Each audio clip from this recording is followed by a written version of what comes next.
साहित्य निधि में आज सुनिए आचार्य चतुर सेन शास्त्री जी की लिखी हुई कहानी हेर फेर। प्रस्तुत है कहानी हेर फेर। यौवन में दो हृदय मिले, बातें हुई, स्वभाव मिले और अंत में विवाह का वचन हुआ। परंतु युवक ने भावी पत्नी की माता की इच्छा पूरी नहीं की। एक मकान उसके नाम खरीद कर न कर सका। माता ने अपनी लाडली को मकान देने वाले दूसरे युवक से ब्याह दिया। परंतु कालचक्र ने भविष्य से खिलवाड़ की। पहले युवक ने धन और यश की माला लेकर 12 बरस बाद अपनी प्रेमिका से भेंट की। भाग्य की हेरफेर ने दोनों को विपरीत परिस्थितियों में कर दिया था, परंतु दोनों ही अपनी प्रतिष्ठा की रक्षा में कटिबद्ध रहे। लाहौर में स्वदेशी प्रदर्शनी की बड़ी धूम थी। दिन छिपते ही वजहदार स्त्री पुरुषों के ठट वहां आ जुटते थे। इस नुमाइश में उद्योग धंधे, कला कौशल की कोई ऐसी चीज़ें नहीं दिखलाई गई थीं जिससे देश के करोड़ों बेकार युवकों या अभागिनी असहाय स्त्रियों को पेट भरने का धंधा मिले।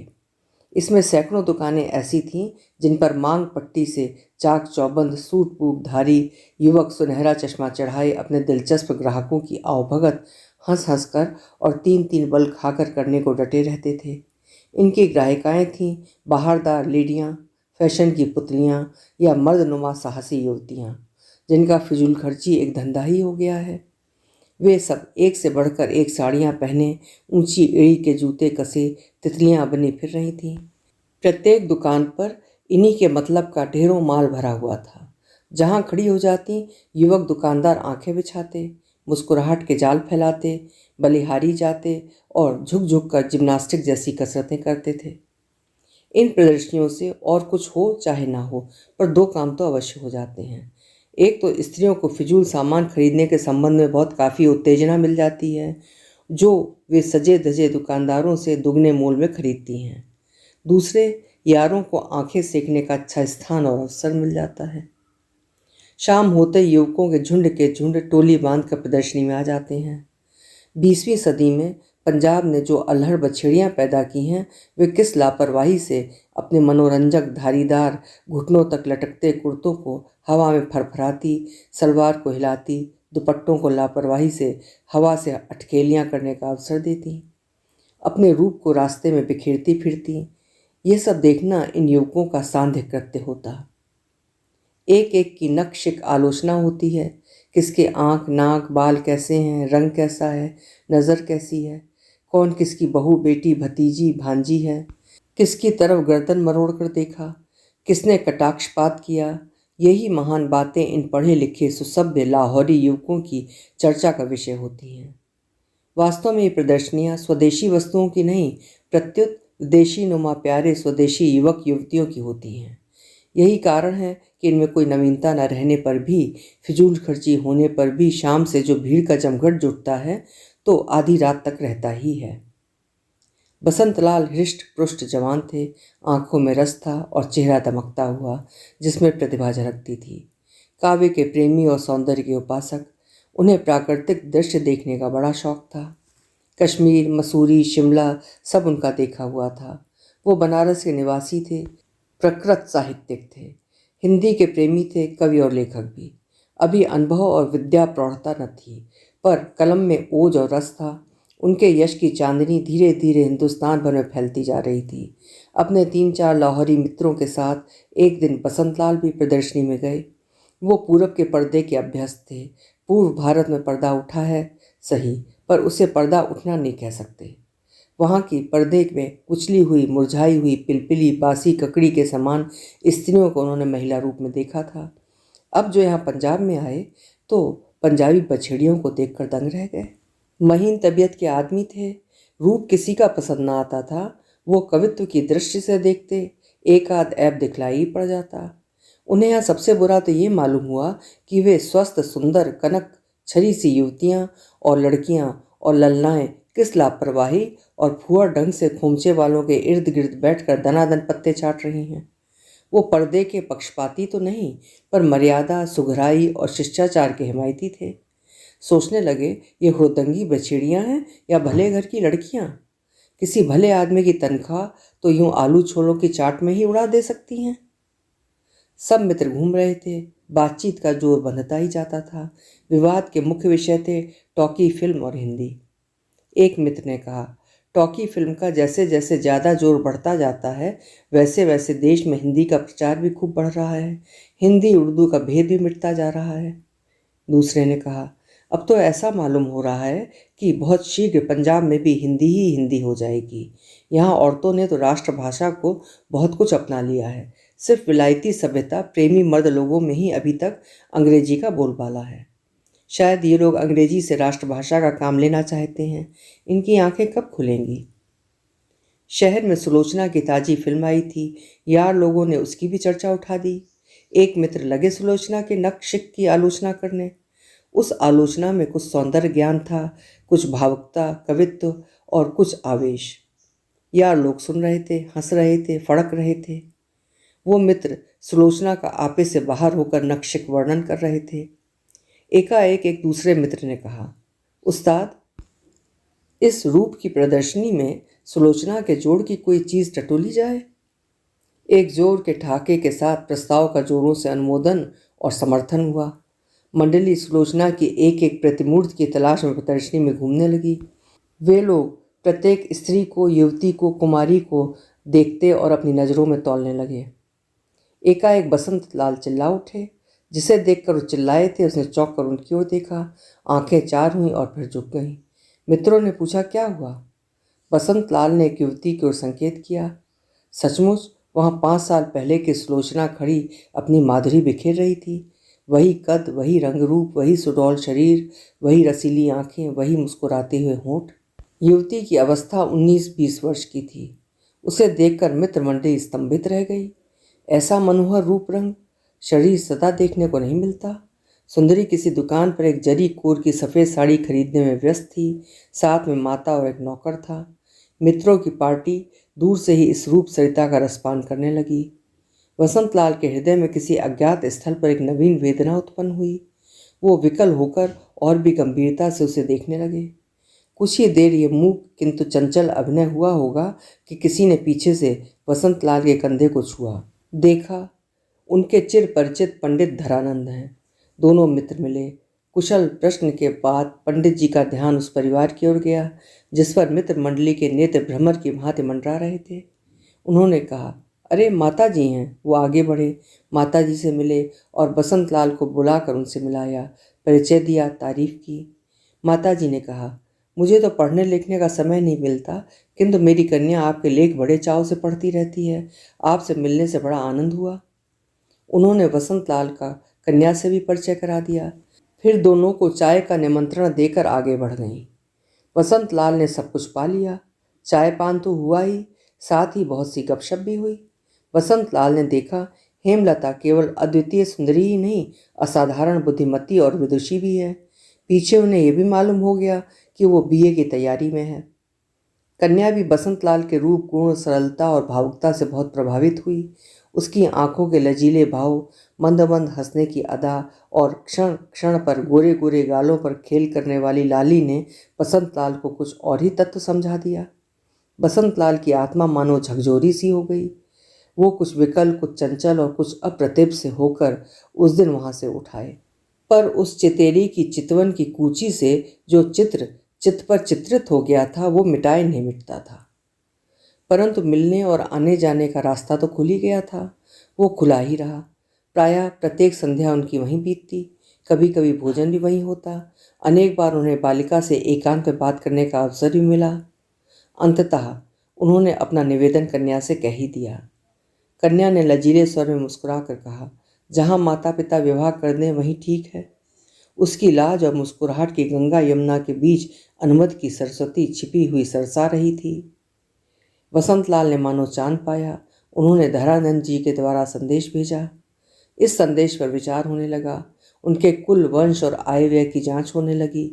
अंत में एक दिन कन्या की माता ने कह दिया, और सब तो ठीक है, पर इनकी आमदनी यथेष्ट नहीं। यही बात विचारणीय है। बसंत लाल जी की आय 200 रुपये माहवार थी। यही उनकी संपत्ति थी। इसमें संदेह नहीं कि अपनी मौजूदा आमदनी को लेकर वो राय साहब की अमीरी में पली पुत्री हेमलता को सुख से नहीं रख सकते थे। पर यह बात उन्होंने हेमलता से कह दी थी और हेमलता ने उन्हें आश्वासन दिया था, हम लोग सीधे साधे ढंग से रहेंगे, लिखेंगे, पढ़ेंगे, काव्य और साहित्य में मस्त रहेंगे, दुनिया को हेय समझेंगे। मैं धन दौलत नहीं चाहती, तुम्हें प्यार करती हूँ और ईश्वर चाहेगा तो हमारी आमदनी बढ़ते में देर न लगेगी। मैं विवाह रुपयों से नहीं तुमसे करना चाहती हूँ। परंतु ये सब व्यर्थ हुआ। वसंत लाल की बात स्वीकार नहीं की गई। हेमलता की माता का हठ था कि 25,000 मूल्य की जायदाद मेरी लड़की के नाम जो कर देगा, उसी के साथ मैं अपनी लड़की की शादी कर सकती हूँ। यदि बसंत लाल हेमलता से विवाह करना चाहते हों तो 25,000 का एक मकान खरीद कर पहले उसके नाम लिख दें। जो मेरी कन्या को आलीशान मकान में नहीं रख सकता, वो उसे पाने के योग्य कदापि नहीं। बसंत लाल अति मर्माहत होकर लाहौर से चले आए। चलती बार उन्होंने हेमलता से अंतिम भेंट की, उसमें दोनों आंसुओं का ही विनिमय कर सके। 12 बरस बाद बसंत लाल अब हिंदी साहित्याकाश में सूर्य की भांति दे दीप्यमान हैं। लाहौर में अखिल भारतवर्षीय हिंदी साहित्य सम्मेलन की धूम थी। बसंत लाल सभापति बनकर आए थे। उनके रूप रंग में बहुत अंतर हो गया था। अपनी लिखी पुस्तकों से उन्हें हजारों रुपए की आय हो रही थी। कई प्रांतों में उनकी पुस्तकें, किताबें एमए तक कोर्स में थीं। बड़े बड़े राज परिवारों में उनकी प्रतिष्ठा थी। लाहौर नगर में उनका जुलूस बड़ी शान के साथ निकला। सम्मेलन सफलतापूर्वक संपन्न हुआ।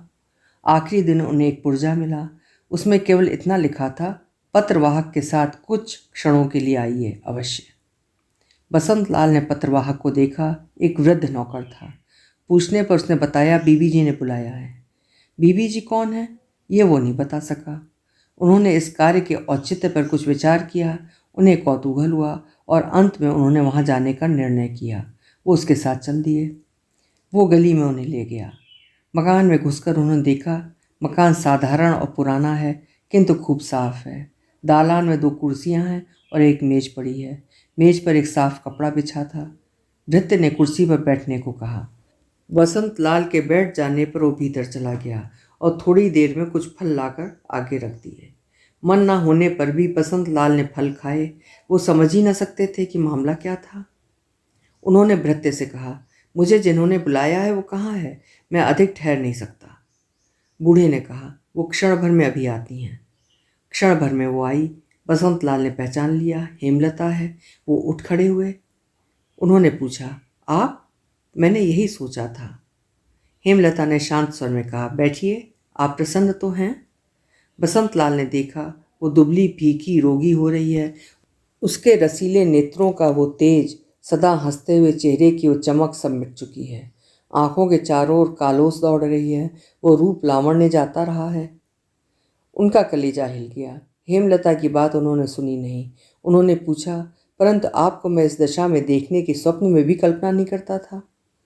हेमलता ने हंसकर कहा, आप साहित्यिक हैं अवश्य, किंतु सभी बातों की कल्पना तो आप नहीं कर सकते। कवि की कल्पनाएं तो काल्पनिक होती हैं, वस्तु दर्शन तो दुखियों को ही होता है। बसंत लाल उस हंसी को न देख सके। उनकी आंखें भर आईं। हेमलता भी रोई। बसंत लाल ने उसे अपने जीवन की व्यथा कहने को विवश किया। उन्होंने पूछा, तुम्हारे पति कहाँ हैं? जेल में। कुछ जाल करने के जुर्म में उन्हें 7 वर्ष की कैद हुई है। अभी 2.5 वर्ष ही व्यतीत हुए हैं। मैंने सुना था उनकी जायदाद बहुत है और वो बड़े आदमी थे, किसी स्टेट में सेक्रेटरी थे। अपनी जायदाद मेरे नाम लिखकर ही उन्होंने मुझसे ब्याह करने में कामयाबी हासिल की थी, क्योंकि मेरे माताजी की कमजोरी को उन्होंने ठीक समझ लिया था। पर पीछे मालूम हुआ कि जायदाद उनकी सब पहले ही रहन थी। उन पर काफ़ी कर्ज था। उनका वो हिबेनामा पीछे नाजायज़ ठहरा। सब जायदाद नीलाम हो गई, कुछ भी न बचा। उन्हें शराब पीने की अजहद आदत थी और शराब के साथ जो दुर्गुण हो जाते हैं वे भी उनमें आ गए थे। नौकरी जाती रही। मुझे माताजी से जो कुछ मिला वो भी खर्च हो गया। माताजी कहाँ हैं? उनका तो स्वर्गवास हो गया। वसंत लाल का कलेजा मुंह को आ रहा था। उन्होंने कहा, क्षमा करना, मैं जानना चाहता हूँ कि आपकी गुजर कैसे होती है। रंग ढंग से तो कुछ कुछ समझ गया हूँ। हेमलता ने ठंडी सांस भरकर कहा, यहाँ कन्या पाठशाला में एक नौकरी मिल गई है। 10 रुपये मिलते हैं। 5 बच्चे हैं, उनकी पढ़ाई में भी काफ़ी खर्च हो जाता है। बसंत लाल चुपचाप कुछ सोचने लगे। उन्होंने आंख उठाकर हेमलता को देखना चाहा पर देख न सके। हेमलता ने हंसकर पूछा, वो कैसी हैं, कभी दिखलाइएगा नहीं? बसंत लाल भी हंस दिए। उन्होंने एक बार हेमलता की ओर देखा और फिर अन्यत्र देखते हुए कहा, विवाह मेरे भाग्य में न था लता। मैंने जीवन भर अविवाहित रहने का प्रण करके ही लाहौर छोड़ा था। हेमलता के सुंदर होंठ कांपने लगे। उसने उसी भांति कांपते हुए कहा, क्यों? क्या भूल गई? उस रोज हम लोगों ने क्या प्रतिज्ञा की थी? तुमने कहा था मर्द कभी प्रतिज्ञा नहीं निभाते। उस समय मैं चुप हो गया था, आज भी चुप हूं। जीवन के अंत में यदि मिल सकोगी तो कहूंगा, देखो ये मर्द की प्रतिज्ञा। हेमलता की आंखों से झरझर आंसू बहने लगे। वो बहुत कुछ कहना चाहती थी पर कुछ कह न सकी। वो बड़ी देर तक रोती रही। कुछ देर बाद साहस करके बसंत लाल ने कहा, लता, क्या तुम्हारे मन में मेरा कुछ आदर है? आदर? सिर्फ आदर? हेमलता ने आंसू भरी आंखों से उन्हें देखकर कहा। वसंत लाल ने इस बार धरती की ओर ताक कर कहा, हाँ लता, सिर्फ आदर ही की बात पूछता हूँ, और कोई बात जबान पर न लाना। हेमलता ने कंपित स्वर में कहा, मैं आपका देवता की भांति आदर करती हूँ। तब तुम मेरी बात सुनो, पति के लौट आने तक मेरा कुछ धन ग्रहण कर लो। हेमलता के आंसू सूख गए। उसने कहा, मेरा पति पतित तो है, पर मैं पति पद की प्रतिष्ठा की रक्षा करूंगी। आपका धन मैं नहीं लूंगी। मुझे कोई कष्ट नहीं है, परंतु आप मेरी एक बात माने तो कहूँ। कहो। आप अवश्य शादी कर लें, मैं विनती करती हूँ। हा हा खाती हूँ, यदि मेरा दुख दूर किया चाहते हो तो। वो धरती पर पछाड़ खाकर गिर पड़ी, फूट फूट कर रोने लगी। वसंत लाल का धैर्य च्युत हो रहा था। उन्होंने कहा, उठो लता, मैं तुम्हें छू नहीं सकता। तुम्हारा ये वेश ही मेरे दर्द के लिए बहुत है। अपना अनुरोध भी वापस ले लो। जिस प्रतिष्ठा की रक्षा के विचार से तुम मेरा धन नहीं ग्रहण करती, उसी प्रतिष्ठा की रक्षा के विचार से इस जन्म में मैं विवाह नहीं कर सकता। हेमलता, ईश्वर जानता है मैं तुम्हारी अपेक्षा अधिक सुखी हूँ। अफसोस यही है, तुम्हें उस सुख में से कुछ भी नहीं दे सकता। हेमलता कुछ देर धरती पर पड़ी रही। बसंत लाल कुछ देर सोचते रहे, फिर आकर खड़े हुए। उन्होंने कहा, उठो लता, तुम महावीर स्त्री हो, तुम धन्य हो। मुझे हंसकर विदा दो, मैं जा रहा हूँ। हेमलता उठ खड़ी हुई। उसने आंचल सिर पर खिसका कर ठीक किया। उसकी आंखों में वेदना और करुणा नाच रही थी। उसने कहा, जा ही रहे हो? हाँ लता। कभी पत्र लिखूं? नहीं, ऐसा कभी ना करना। कभी मिलोगे? नहीं, कभी नहीं। कभी नहीं? नहीं, कभी नहीं। कुछ देर तक वो चुप रही। उसके नेत्रों में एक अद्भुत ज्योति चमकी। उसने धरती पर बैठकर वसंत लाल के चरण छुए, माथा टेका, फिर कहा, आशीर्वाद तो दोगे? सदैव। अभी आप सुन रहे थे आचार्य चतुर सेन शास्त्री की लिखी हुई कहानी हेर फेर।